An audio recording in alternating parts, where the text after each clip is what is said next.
Mean राशि वालों, आप सभी का बहुत बहुत स्वागत करते हैं मीन मंथन यूट्यूब चैनल में।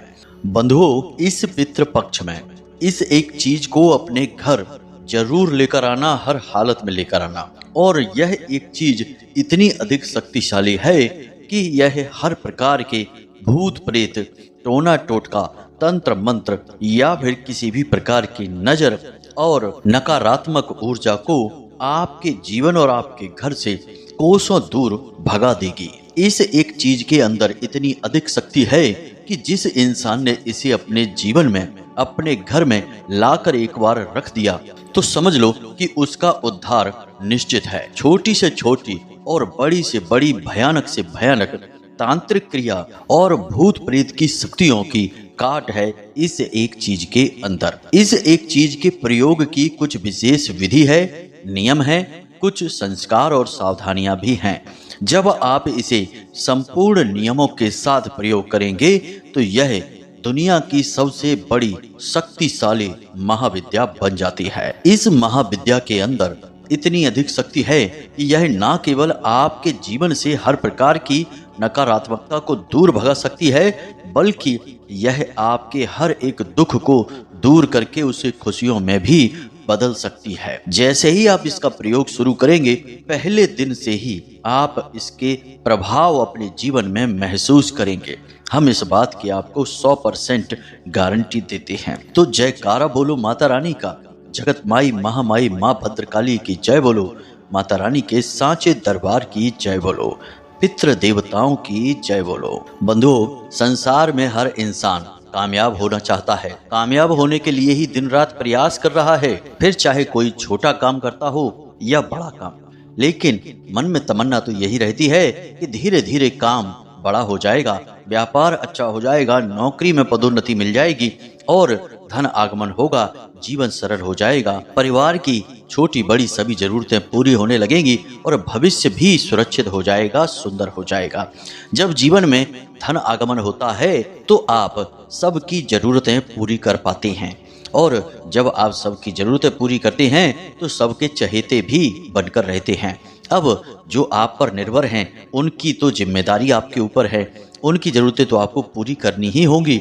लेकिन यदि आप अपने मित्र, यार, रिश्तेदारों की भी मदद कर पाते हैं तो फिर आपको चारों तरफ मान सम्मान और प्रेम भी मिलता है, जिससे मन बहुत प्रसन्न होता है और इंसान जीते जी स्वर्ग के सुख को भोग रहा होता है। लेकिन बंधु, लाख प्रयास करने के बाद भी आप अभी इस स्थिति में आ नहीं पाए हैं। कहने का मतलब यह है कि आपने मेहनत खूब की है, खूब दिमाग लगाया, खूब काम धंधे, व्यापार या यूं कहें कि अपने कैरियर को सुंदर बनाने के लिए हर तरीके की कोशिश कर ली, लेकिन घूम फिर कर कहानी वहीं आ जाती है कि सब कुछ ज्यों का त्यों रहता है। स्थिति में थोड़ा बहुत भी सुधार नहीं होता है। पहली स्थिति तो यह थी कि आप पैसा ढंग से कमा ही नहीं पा रहे थे, और दूसरी स्थिति यह भी है कि यदि आप पैसा ढंग से कमा भी लेते हैं तो उस पैसे का आप अपने मन के अनुसार प्रयोग नहीं कर पा रहे हैं। ना चाहते हुए भी पैसा आपके हाथों से बिल्कुल ऐसे फिसल जाता है जैसे कि मुट्ठी में से सूखी रेत फिसल जाती है। दूसरों की जरूरत की तो बात ही क्या करें, आप तो अपनी जरूरतें भी इस समय में ढंग से पूरी नहीं कर पा रहे हैं। कहने का मतलब यह है कि पैसे की कमी या तंगी की वजह से हर तरीके की परेशानियां जीवन में आ रही हैं। आपसे जुड़े जो लोग हैं वे भी दुखी रहते हैं। कुछ तो अपने मन की बात आपसे कह देते हैं और कुछ नहीं कह पाते हैं, तो उनके चेहरे पर साफ दिखाई देता है कि वे आपके जीवन में चल रही परेशानियों से कितने दुखी हैं। पल पल पर होने वाले इस समझौते से, पैसे के लिए, जरूरतों के लिए मन मारने की वजह से आप अब दुखी हो चुके हैं। आपके प्रयास रंग नहीं ला रहे हैं, आप निराशा में डूबते जा रहे हैं। तो बंधुओं, कभी कभी आप विचार भी करते हैं, जब कभी अकेले होते हैं, एकांत में बैठते हैं या अपने किसी खास मित्र के साथ बैठे होते हैं, तब आप अपने जीवन का हाल विचार करते हैं और सोचते हैं कि आखिर ऐसा कैसे हो सकता है, आपको कभी कोई खुशी क्यों नहीं मिल पा रही है। इतनी प्रयास, इतनी मेहनत और सच्चाई के साथ आगे बढ़ने के बावजूद भी आपको लगातार परेशानियों का सामना क्यों करना पड़ रहा है। कुछ भी आपको समझ में नहीं आता है कि आखिर समस्या कहाँ है। फिर कभी कोई आपसे कहता है कि आपके ऊपर किसी ने कोई तांत्रिक क्रिया कर दी है, कोई कहता है कि किसी प्रकार की नकारात्मक ऊर्जा है, कोई कह देता है कि पितृ दोष लगा हुआ है, और कहीं कहीं से ग्रहों के दोष की बात भी समझ में आती है कि किसी प्रकार का कोई ग्रह परेशान कर रहा है। यानी कहानी का अंतिम सत्य यह है कि परेशानी तो है ही, अब कारण चाहे कुछ भी हो। तो बंधुओं, यहाँ पर हम आपको बता दें कि यदि जीवन में परेशानी है तो इसका कारण चाहे कोई भी दिखाई दे, लेकिन केंद्र में जाकर यदि देखेंगे तो मूल कारण है जीवन में या घर परिवार में मौजूद किसी भी प्रकार की नकारात्मक ऊर्जा। जब तक आप इस बात को अच्छी तरह से नहीं समझेंगे और इस नकारात्मक ऊर्जा को दूर भगाने के लिए प्रयास नहीं करेंगे, आपके खुशी प्राप्त करने के सारे प्रयास असफल होते रहेंगे। आप लाख प्रयास करने के बाद भी कामयाबी प्राप्त करना तो दूर, कामयाबी को छू भी नहीं पाएंगे। आपका जीवन केवल और केवल समस्याओं का बुना हुआ एक ताना बाना, या यूं कहें कि एक मक्कड़ जाल जैसा बन जाएगा, जहां हर तरफ आपको एक नई समस्या खड़ी दिखाई देगी। तो अब सवाल यह उत्पन्न होता है कि यह नकारात्मक ऊर्जा आपके पीछे क्यों पड़ी हुई है, क्यों यह हर वक्त आपके साथ रहती है, और आपके साथ इस नकारात्मक ऊर्जा के रहने में क्या लाभ है। इस नकारात्मक ऊर्जा को या फिर जिसने भी इसे आपके पास भेजा है उसे क्या लाभ है।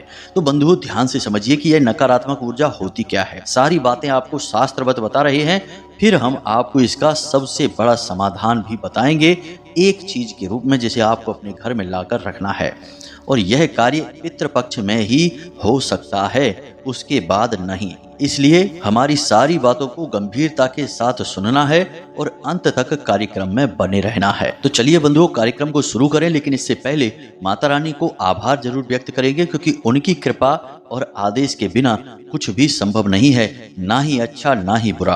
तो चलिए बंधुओं, जल्दी से कमेंट बॉक्स में लिखिए, जय माँ भद्रकाली रक्षा करो। रक्षा की बहुत अधिक आवश्यक है, यह नकारात्मक दौर चल रहा है। तो एक बार नहीं 3 बार लिखना है। इसी के साथ साथ यदि आप इस चैनल कार्यक्रम पर पहली बार आए हैं तो आपसे हमारा निवेदन है कि आप इस चैनल को अभी इसी समय सब्सक्राइब कर लें। बगल में जो सब्सक्राइब का बटन है उसे अभी दबा दें। ऐसा करते ही आप इस चैनल परिवार के सदस्य बन जाएंगे, साथ ही साथ माता भद्रकाली के दिव्य परिवार के सदस्य भी बन जाएंगे, सीधे माता रानी के धाम से जुड़ जाएंगे। यह कार्यक्रम माता रानी की कृपा से उन्हीं के धाम से प्रसारित होता है। तो चलिए जल्दी से चैनल को सब्सक्राइब करिए, फिर आगे बढ़ते हैं। तो हम आपको समझा रहे थे कि यह नकारात्मक ऊर्जा आपके पीछे क्यों पड़ी हुई है। तो ध्यान से सुनिए, इस संसार में नकारात्मक ऊर्जा हर तरफ फैली हुई है।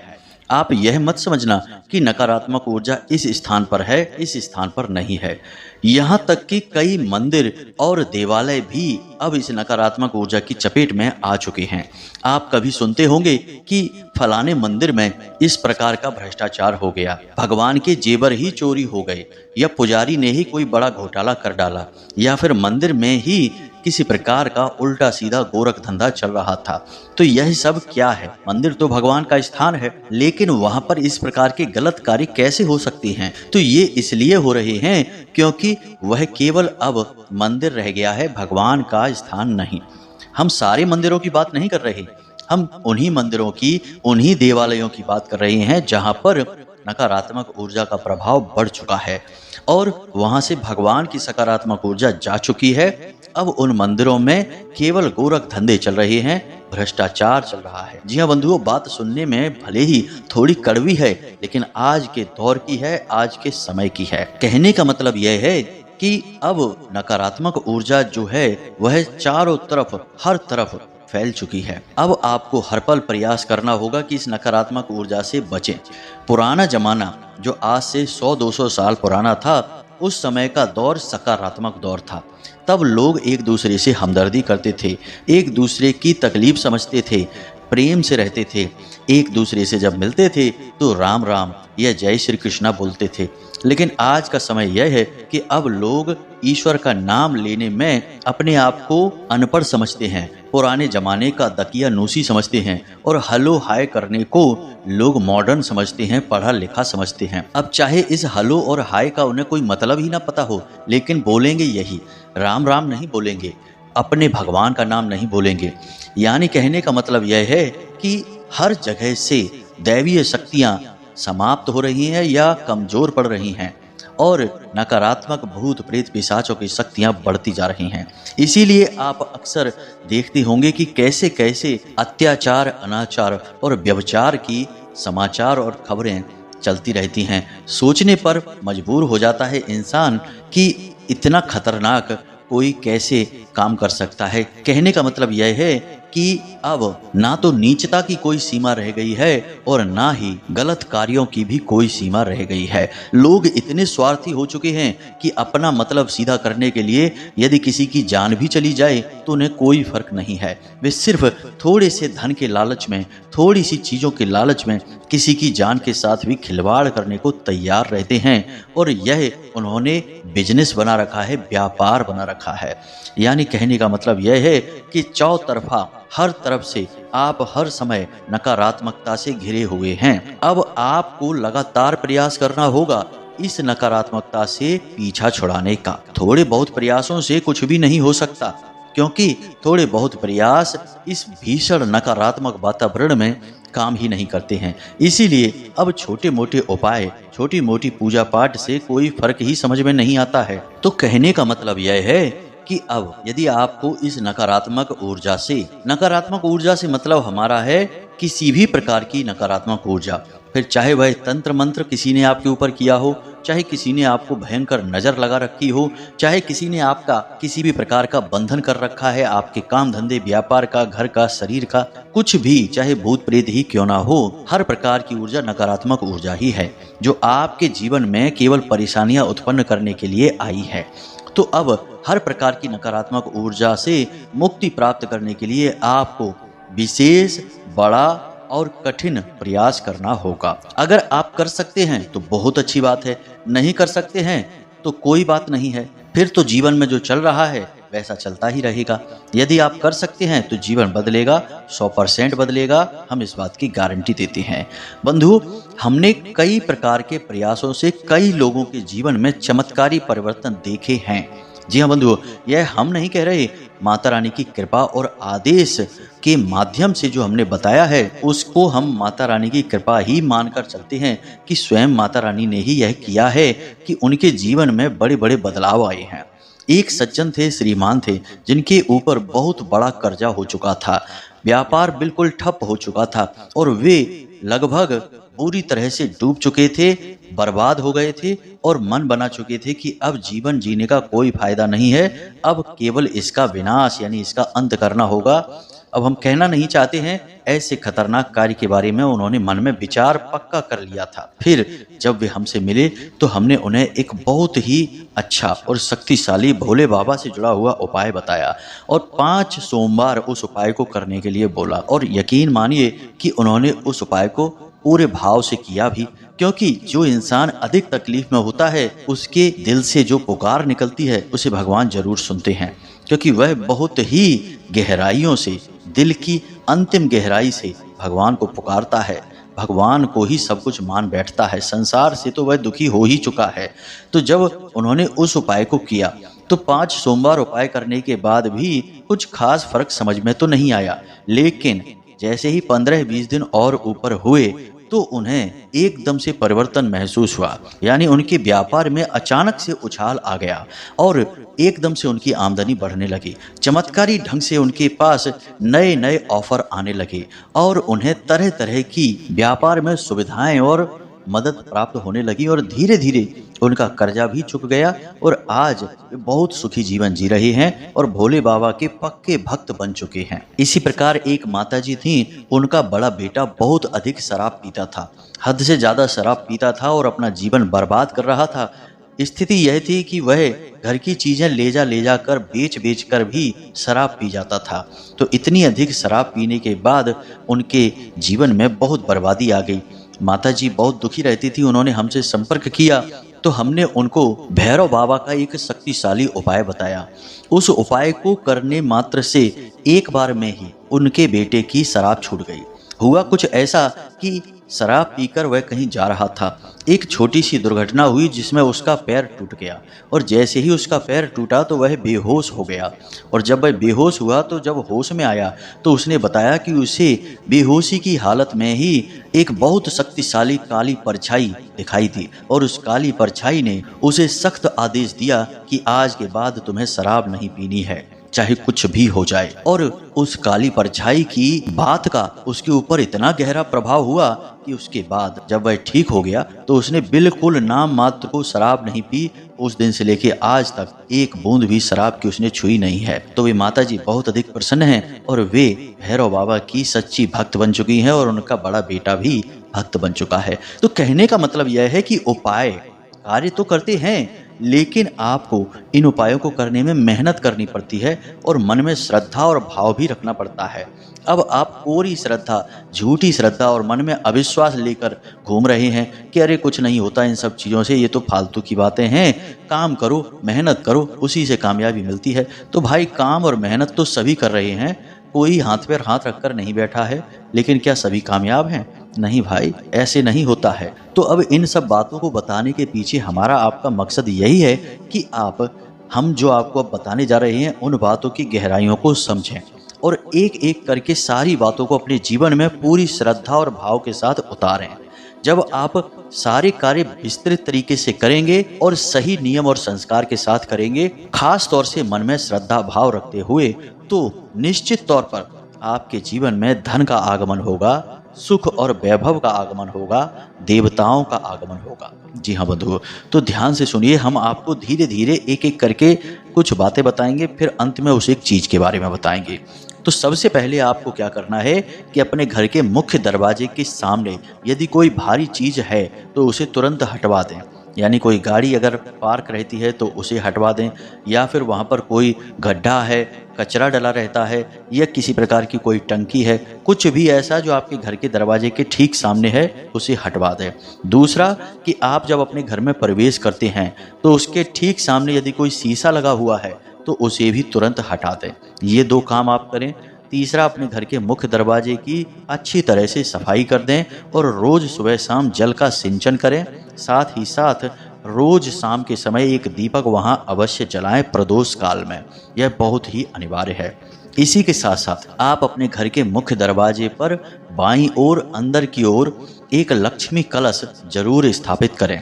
हम अपने पिछले कई कार्यक्रमों में लक्ष्मी कलश के बारे में आपको बता चुके हैं, आपको उसके बारे में कुछ आइडिया अवश्य होगा। यदि नहीं है तो आप हमसे कमेंट करके पूछें, हम आपको बता देंगे। तो लक्ष्मी कलश अवश्य स्थापित करें इस पूरे पितृ काल में। जी हाँ बंधुओं, जब तक यह पितृ पक्ष चल रहा है लक्ष्मी कलश को लगातार स्थापित रहने दें।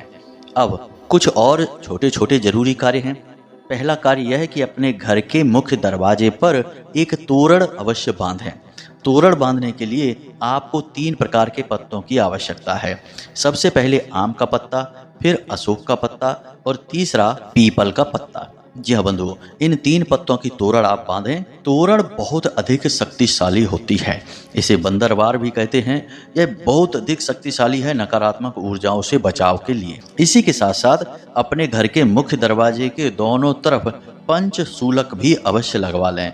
यानी घर की महिलाएं हल्दी में अपने दोनों हाथ के पंजे डुबाएं और दोनों पंजे यानी एक एक जोड़ी पंजे की दरवाजे के दोनों तरफ लगा दें। आपने देखा होगा कि पुराने जमाने में हर घर के दरवाजे पर पंचशूलक अवश्य लगाए जाते थे। पंचशूलक हर प्रकार की नकारात्मक ऊर्जा को दरवाजे पर ही रोक देते हैं, तो यह आप अवश्य कर लें। इसी के साथ साथ अपने घर के दरवाजे पर 7 हरी मिर्ची और 1 नींबू काले धागे में पिरोकर अवश्य बांध कर रखें। कोई कुछ भी कहे, कोई मजाक उड़ाए या आपसे कोई कुछ कहे कि आपने ये क्या कर रखा है, ये तो बहुत पुरानी चीज़ें हैं, अब इनका क्या काम है, आज विज्ञान का युग है, ये है वो है, कुछ भी कोई आपसे कहे आप उसकी एक शब्द भी मत सुनना। आप यह कार्य जरूर करना। इन कार्यों का सीधा प्रभाव आपको तुरंत अगले ही दिन से दिखाई देना शुरू हो जाएगा। तो किसी की सुनिए मत, आप वही करिए जो सही है। और हर 3 से 4 दिनों में इस नींबू और मिर्ची की सामग्री को बदलते रहिए। अब एक और खास बात कि इस पूरे पितृपक्ष आपके घर में जिस पानी से पोंछा लगता है उस पानी में थोड़ा सा समुद्री नमक अवश्य मिलवाएं। यह भी घर की हर प्रकार की नकारात्मकता को दूर भगाने के लिए अत्यंत आवश्यक, बेहद शक्तिशाली है। साथ ही साथ आप जिस पानी से स्नान करते हैं उस पानी में भी थोड़ा सा एक चुटकी समुद्री नमक अवश्य मिला लें। अब आप ध्यान से सुनिए, हम आपको उस एक चीज के बारे में बताने जा रहे हैं। तो बंधुओं, उस एक चीज का नाम है हत्था जोड़ी। अब यह हत्था जोड़ी क्या है? हो सकता है कि आप में से बहुत सारे लोग इसके बारे में जानते हो या बहुत सारे लोगों ने आज पहली बार ही इसका नाम सुना हो।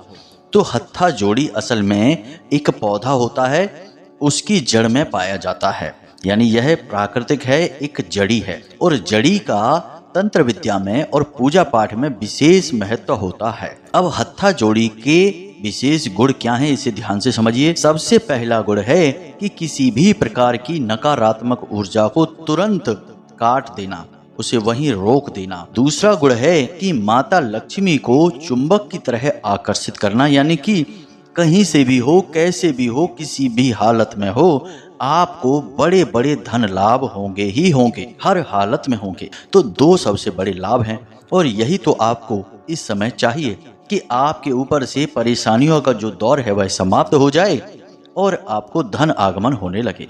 तो ऐसे में यह एक चीज आपके लिए बहुत सही रहेगी। अब आपको हत्था जोड़ी मिलेगी कहाँ से? तो पूजा पाठ वाली दुकानों पर हत्था जोड़ी आपको मिल जाएगी, लेकिन सोच समझ कर लेना, क्योंकि इनकी कॉपी यानी कि इनका डुप्लीकेट भी मिलता है, प्लास्टिक वगैरह की बनी हुई, वे आपको नहीं लेनी है। आपको ओरिजिनल ही लेना है, यानी कि पौधे की जड़ है जो वह जड़ जैसी महसूस होती है। आपको वीडियो में इसकी फोटो भी दिखाई दे रही होगी, यह कुछ इसी प्रकार से दिखाई देती है जैसी कि फोटो में दिख रही है। तो ध्यान से देखें। और इसके बाद इस हत्था जोड़ी को आपको अपने घर लेकर आना है। जब आप इसे घर लेकर आएंगे तो इसे सिद्ध करना होगा। सिद्ध करने का तरीका क्या है? सबसे पहले तो यह पौधे की जड़ है तो खराब हो सकती है, यानी घुन वगैरह लग सकता है, कीड़े लग सकते हैं, तो इसे उपचार करना जरूरी है। तो जैसे ही आप इसे अपने घर लेकर आएँ तो सबसे पहले इसे गंगा जल से स्नान कराएं, यानी थोड़ा सा गंगा जल इसके ऊपर छिड़कें। उसके बाद आपको इसे सरसों के तेल में या घानी के तेल में डुबा देना है और इसे कम से कम 48 घंटों तक सरसों के तेल में डूबी छोड़ देना है। अब आपने जब इसे सरसों के तेल में डुबा दिया तो इसे मंत्रों से उसी समय सिद्ध करना होगा। जी हाँ बंधुओं, एक टिफिन लें या कटोरी लें, उसमें इसे सरसों के तेल में डुबा दें और उस कटोरी को अपने पूजा घर में रख दें, भगवान के पास। अब यह जो हत्था जोड़ी है इसके अंदर माँ चामुंडा देवी का वास माना जाता है, साथ ही साथ माता भद्रकाली और माँ कामाख्या देवी का भी वास माना जाता है, यानी कि यह माता रानी से जुड़ी हुई एक महाशक्ति है। तो आपको इसे माता रानी के मंत्र से ही सिद्ध करना होगा। तो माता रानी का सबसे शक्तिशाली मंत्र है नवाड़ मंत्र। तो आपको क्या करना है कि पूजा पाठ की संपूर्ण सामग्री लाएं, यानी प्रसाद लाएं। माता के जिस भी स्वरूप की फोटो है आपके पास, तो एक आसन, एक चौकी और उस पर माता रानी को विराजमान करें, प्रसाद आदि उन्हें अर्पित करें और 11 माला लगातार नवाड़ मंत्र की आपको जाप करनी है। रुद्राक्ष की माला होनी चाहिए। नवाड़ मंत्र क्या है आप जानते ही हैं, हम आपको बता देते हैं, ध्यान से सुनिए। ऐम ह्लीम क्लीम चामुंडाय विच्चय। इसमें ओम नहीं लगेगा, क्योंकि ओम लगने से यह 10 अक्षरी हो जाता है और नवाड़ मंत्र 9 अक्षरों का मंत्र है जो 9 देवी की शक्तियों को दिखाता है। तो आपको ओम नहीं बोलना है, ऐम ह्लीम क्लीम चामुंडाय विच्चय। इस मंत्र का उच्चारण करते हुए एक ही स्थान पर बैठकर आपको 11 माला जाप करनी है। दीपक गाय के घी का जलाना है और लगातार आपके जाप के दौरान यह दीपक जलता रहेगा। अब जब आप जाप कर लेंगे और 48 घंटों तक इसे उसी कटोरी में डुबा कर रखेंगे हत्था जोड़ी को। इसके बाद 48 घंटों बाद आप स्नान आदि करके अपने पूजा घर में आएं और एक साफ और कोरा कपड़ा लेकर आएं, यानी कि बाजार से जो नया कॉटन का कपड़ा खरीद कर लाएंगे, उस कपड़े से इस हत्था जोड़ी को तेल में से बाहर निकालकर अच्छी तरह से पोंछेंगे। पोंछते समय याद रखें कि यह आपके शरीर से न छुए, सिर्फ कपड़े से ही छुएं इसे। इसके बाद आपको एक टिफिन लेना है, स्टील का टिफिन ले सकते हैं। उस टिफिन में लाल रंग का कपड़ा बिछाएंगे और उस कपड़े में इस हत्था जोड़ी को रख देंगे और इसके ऊपर लाल रंग का सिंदूर डाल देंगे और उसके बाद थोड़े से अक्षत यानी कि चावल डालेंगे, एक जोड़ी लौंग डालेंगे, एक जोड़ी इलायची डालेंगे और इसे अपने पूजा घर में चुपचाप रख देंगे। अब जब आप पूजा करेंगे तो उस समय आप दीपक जलाएंगे और अगरबत्ती वगैरह जलाएंगे, तो उस अगरबत्ती की धुनी यानी उसका जो धुआं है वह इसकी तरफ हाथ के इशारे से प्रवाहित करेंगे, यानी इसे दीप की और धूप की धुनी देते रहेंगे। इससे इसकी शक्ति निरंतर बढ़ती जाएगी। यकीन मानिए कि आप जैसे ही इसे सिद्ध कर लेंगे, अभिमंत्रित कर लेंगे और अपने पूजा घर में स्थापित कर देंगे, तो उसी दिन से आपको इसका सीधा प्रभाव अपने जीवन में महसूस होगा, हर हालत में महसूस होगा। जी हाँ बंधुओं, यह कार्य आपको पितृपक्ष में ही करना है और पितृपक्ष में यदि शनिवार का दिन आपको यह कार्य करने के लिए मिल जाए तो सर्वोत्तम रहेगा। शनिवार के दिन आप इस कार्य को करें और सोमवार के दिन आप इसे अपने पूजा घर में स्थापित कर लें। जी हाँ बंधुओं, फिर इसे उसी टिफिन में लाल कपड़े में रखी रहने दें। आपके पूजा घर में यह स्थापित रहेगी। जब आप पूजा करें तो इस टिफिन को खोलें और पूजा पाठ के बाद धूप और दीप की धुनी इसे देते रहें। उसके बाद आप टिफिन का ढक्कन बंद करें और इसे वहीं रखी छोड़ दें। यह आपका नित्य क्रिया हो जाएगा पूजा पाठ की। अब इस चीज का आप प्रयोग करिए, हत्था जोड़ी को लेकर आइए और इसके बाद इसको जैसे हमने बताया उसी प्रकार से अभिमंत्रित करिए। फिर आपको किस प्रकार के अनुभव हो रहे हैं इसके विषय में हमें अवश्य बताना। हमें पूरा विश्वास है, 100% भरोसा है कि यह आपके ऊपर बहुत अच्छा कार्य करेगा। अब तक कोई ऐसा मिला ही नहीं जिसने यह कह दिया हो कि गुरुजी इस प्रयोग ने हमारे ऊपर कार्य नहीं किया है। वैसे वर्ष में और भी समय होते हैं जब आप इसे अपने घर में ला सकते हैं, सिद्ध करके स्थापित कर सकते हैं, लेकिन पितृपक्ष हुआ, 9 देवियों का समय हुआ या फिर दीपावली का समय है, यानी कि जो पवित्र दिन होते हैं उन दिनों में इसे घर में लाना बहुत अधिक लाभदायक होता है, क्योंकि तब ऊर्जाएं वैसे ही आपके पक्ष में होती हैं, आपको लाभ देना चाहती हैं। तो उम्मीद है कि जो जानकारी हमने आपको दी है वह आपको अच्छी तरह से समझ में आ गई है। अब इस जानकारी का आप प्रयोग करिए और विधिवत तरीके से ही प्रयोग करना, कुछ भी अपने मन से बदलने मत लगना। अब कुछ लोग कह देते हैं कि गुरुजी हमारे घर के पास मंदिर नहीं है, गुरुजी हम ये नहीं कर सकते, हम वो नहीं कर सकते। अरे आप जब अपने जीवन को बदलने के लिए कुछ कर ही नहीं सकते हैं तो फिर गुरुजी इसमें क्या कर सकते हैं? कोई भी इसमें क्या कर सकता है जब आप ही कुछ नहीं कर सकते हैं? भगवान भी उसका साथ देते हैं जो कर्म करता है, जो अपना साथ खुद देता है। इसलिए थोड़ी सी मेहनत है, हमने पहले ही कही थी कि वो तो आपको करनी ही पड़ेगी। जी हाँ बंधुओं, अब यदि कोई प्रश्न हो तो आप कमेंट करके पूछ लें या फिर व्हाट्सएप नंबर पर मैसेज करके पूछ लें। हमें जब समय मिलेगा तो हम आपके प्रश्नों के जवाब अवश्य देंगे। वैसे हमने सारी बातें विस्तार से आपको वीडियो में बता ही दी हैं। इसी के साथ साथ आज की इस वीडियो को विराम देते हैं। मिलते हैं अगले ज्ञानवर्धक कार्यक्रम में। तब तक के लिए हंसते रहिए, मुस्कुराते रहिए, सकारात्मक रहिए और दिन में एक बार मंदिर अवश्य हो आइए, क्योंकि आपका उद्धार तो उन्हीं की कृपा से होना है। तो प्रेम से बोलिए जय माई की, जय माँ भद्रकाली। माता रानी आपका कल्याण करें। धन्यवाद।